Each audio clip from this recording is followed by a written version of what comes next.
Hi மக்களே, இன்றைக்கி என்ன சமையல் பார்த்துருவோமா? எல்லாம் என் மூத்த மருமக செய்கிற சமையல் தான், நான் செய்கிறதில்ல. ஓகேங்களா? சாதம், கோஸு, சிறுபருப்பு போட்டு அப்படியே ஊற்றி சாப்பிட்ற மாதிரி பொரியல் பண்ணால் கீழே கொட்டுறானுங்க. அதனால் எல்லா காய்கறி இப்படி இறக்கிடலான்ட்டு. மோர் மிளகா,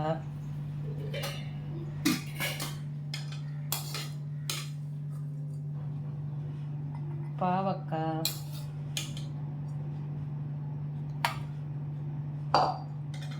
அப்புறம் கொள்ளு துவையல்,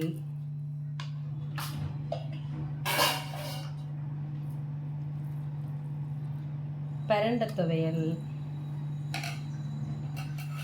அதுக்கடுத்து ஒரு ஹாஃப் ஆயில். இன்றைக்கி அவ்வளோதாங்க நம்ம வீட்டில். வாங்க சாப்பிட்லாம். பாய்.